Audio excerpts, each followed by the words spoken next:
What do you think the most powerful force in nature is? I'm not talking about societally or even magically, I'm talking universally. What is the most powerful force you can imagine? Some might say time, and that's not too far off, but time is only leading to the inevitability of what true power is. Death. And while many supernatural beings, including kindred, can postpone it, we are only delaying the inevitable. Sooner or later, even the Reaper will enter the empty void of nothingness.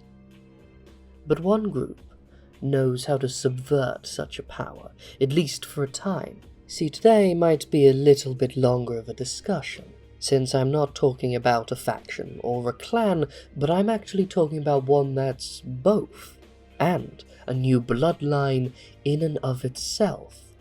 A dark alliance formed by combining several clans of undead kindred. They act as one faction, one clan, but many still retain their old cultures, and so I shall try my hardest to describe them all. This alliance is known as Clan Hecata, but you see, calling them a clan is a little misleading, for they are an independent faction, almost on par to the Camarilla and the Sabbat, and bigger even than the Anarchs.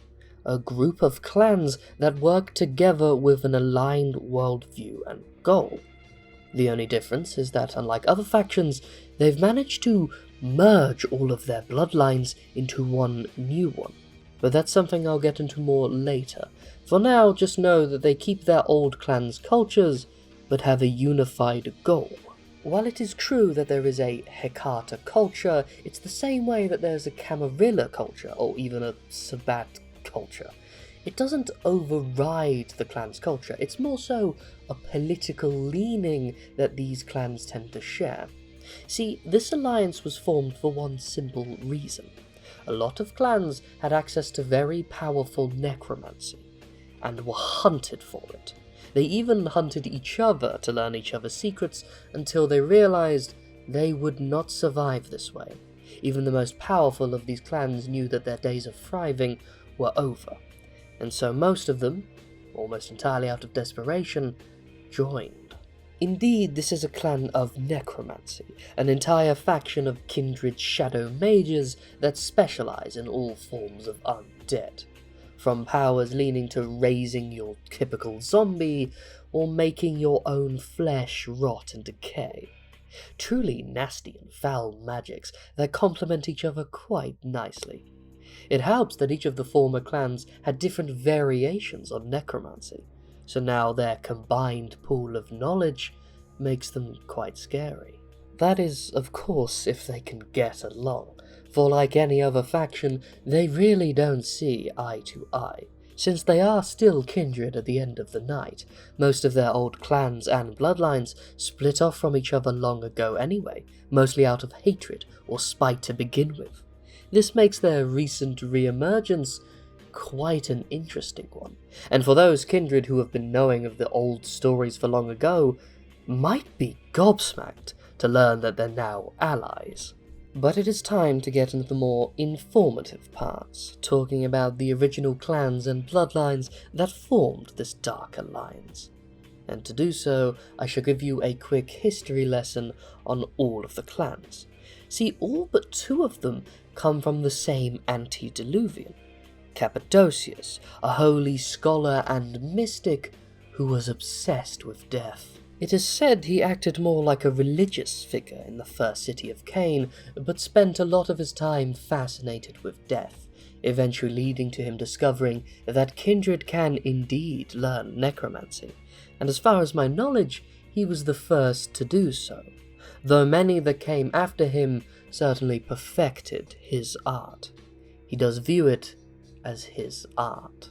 But by now you should know what happened to the first city, so we'll skip to the important bits.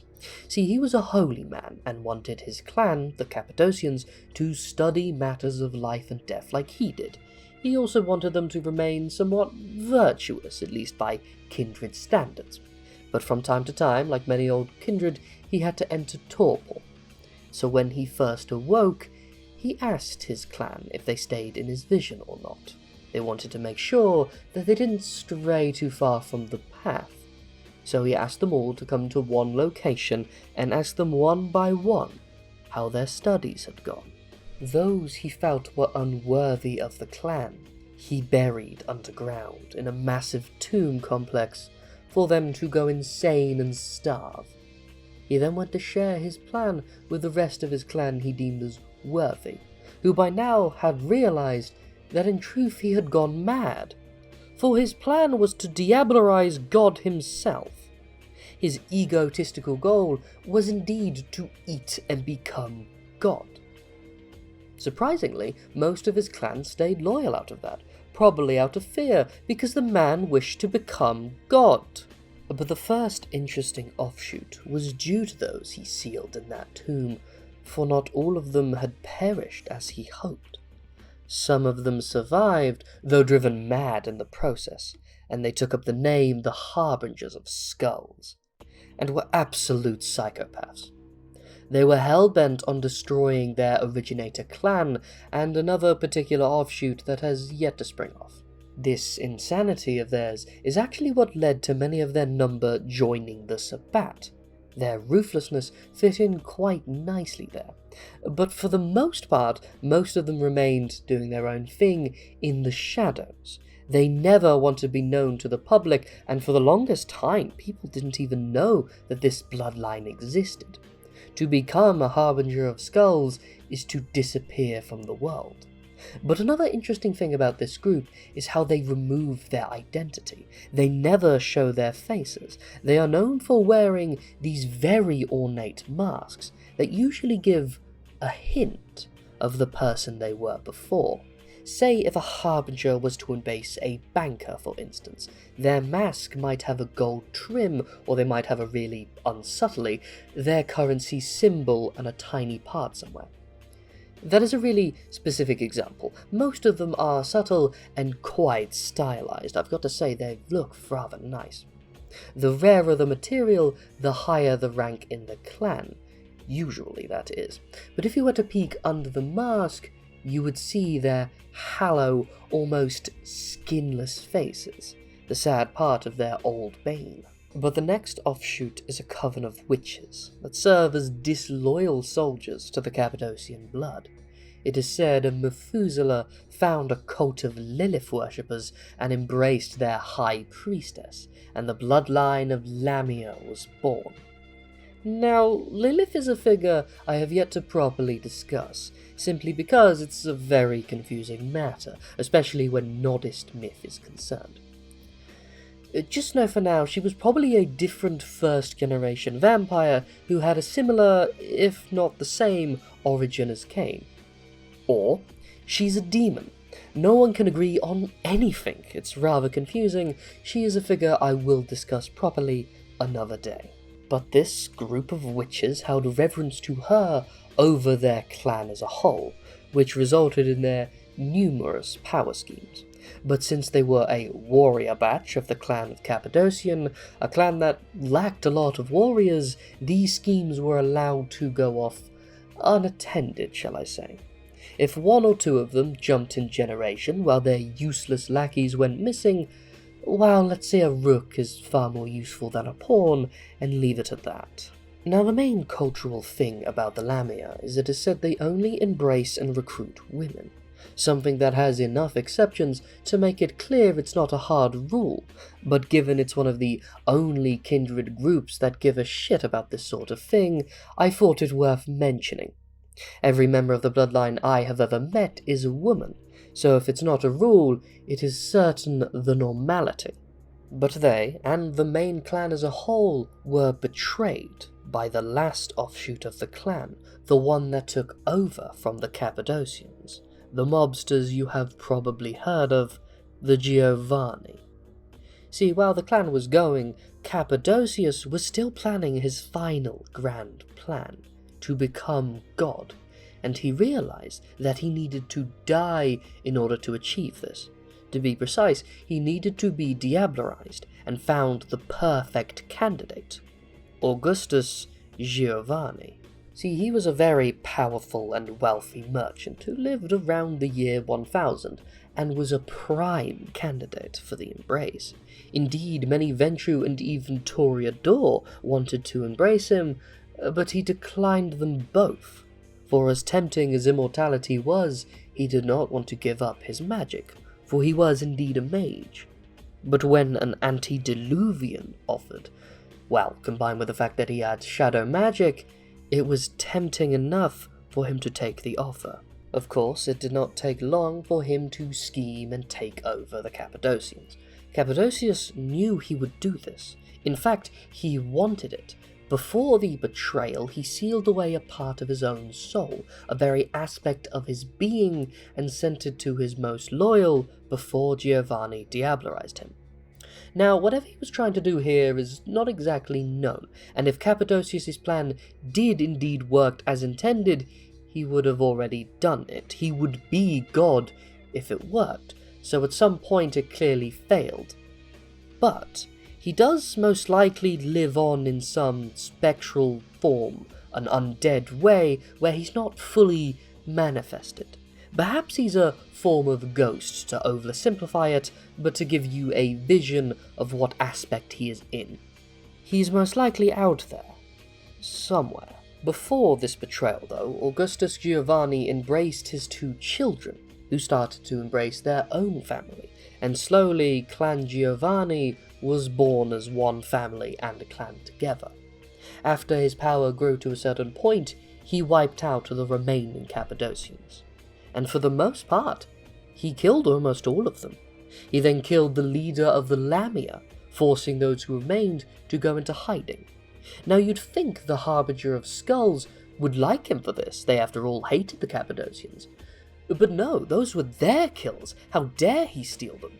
And so the Harbinger of Skulls now hated the Giovanni more. This betrayal was so well executed that even the Camarilla had to admit that the Giovanni had replaced the Cappadocians.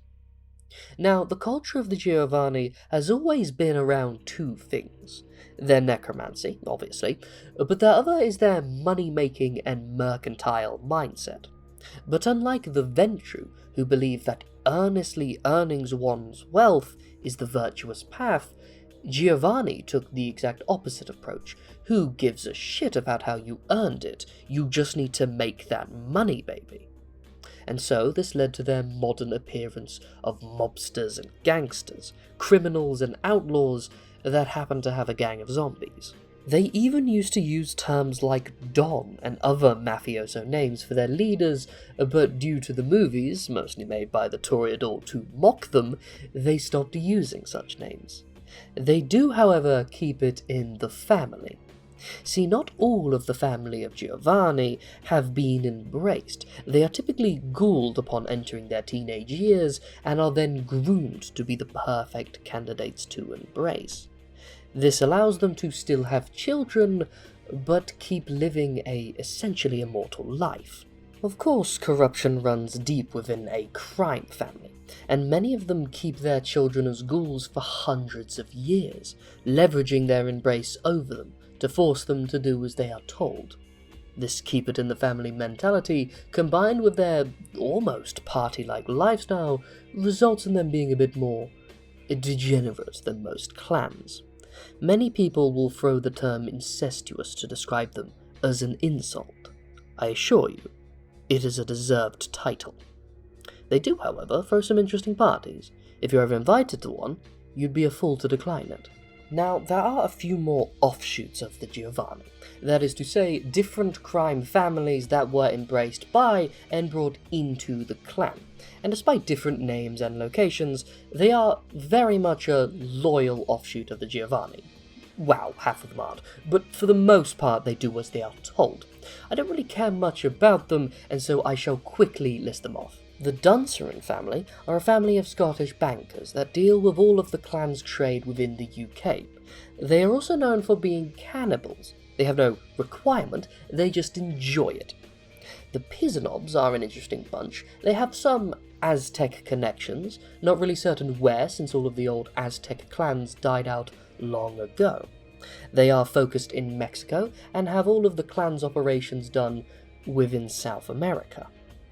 The Milliner family are your typical American mobsters, and they are in charge of the family's trade operations throughout Northern America. The Rossellini family were an offshoot that stayed closer to home.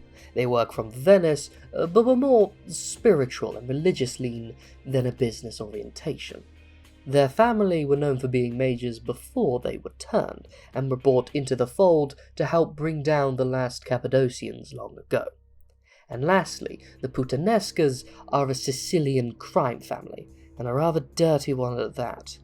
They are used as muscle to do the dirty bottom of the barrel work that no one else is willing to do. Everyone holds them in low regard as thugs and criminals and horrible people, but they need the dirty work doing, and so let them be.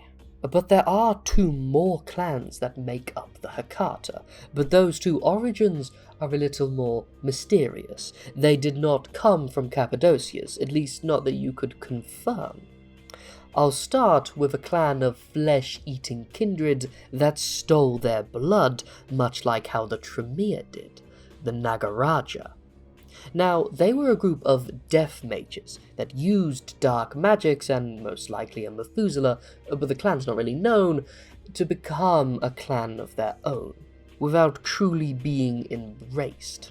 Now, as I hinted at before, their main thing is that they do not need to drink the vitae of others, but also consume the flesh. This is a requirement, not something they take great pleasure in, though I imagine some do now in order to help them cope with it, I suppose. This has resulted in their teeth even taking on different forms, becoming more like a shark's jagged teeth. It also helps that they can unhinge their jaw a little bit. It's quite frightening to witness them eat people, I ought to let you know. Some would even try to do so when their targets were still alive, in order to get maximum fear out of others, I would suspect. They had a reputation for being quite savage, since the only cultures they could hide within in the past were cannibals, and so they fully embraced this reputation back then. This resulted in them being hunted even more than any other necromancer clan, resulted in them hiding in more tribal societies. As society progressed, less tribal civilizations that embraced cannibalism exist, resulting in their tiny number, which probably resulted into them eagerly joining Hecata. Now, the last clan to discuss is the Samedi, and they are quite the fascinating bunch. A very recent clan, borderline modern, as they first sprung up in the Caribbean and have heavy ties to the practices of voodoo and other such beliefs that people turn to at the tail end of colonialism. If you were to ask me, I would have to guess that they are some form of combination of the Giovanni and some Libon clan. The Libon, by the way, are a faction of African clans, one I shall discuss much later. Now, the thing to note about the Samedi before they joined the Hecata is that their bodies did not stop decaying after they were turned.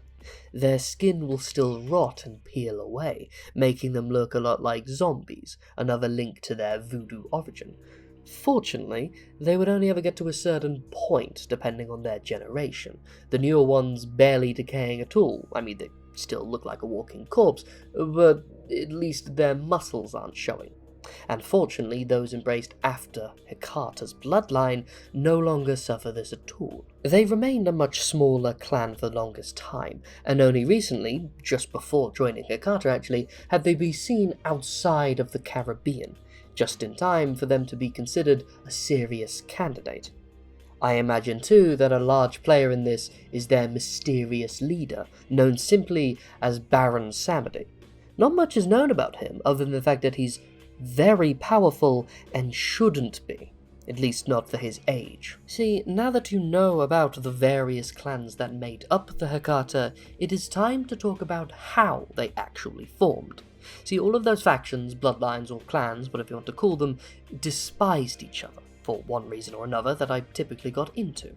They only really had two things in common: their study of necromancy, albeit in different forms, and their desperation. with every other major independent clan joining the other factions and the declining relevancy of the Giovanni, they had little choice but to either bend the knee or to make a faction of their own. And so, in a desperate plea, the leaders of the Giovanni, Baron Samedi, and a mysterious figure going by Ashur, pledged their bets together to form as one faction. When the Nagaraja joined is actually a little bit unclear. They must have been there since the very beginning, since they are credited in almost everything, but they don't have a specific date tied to them.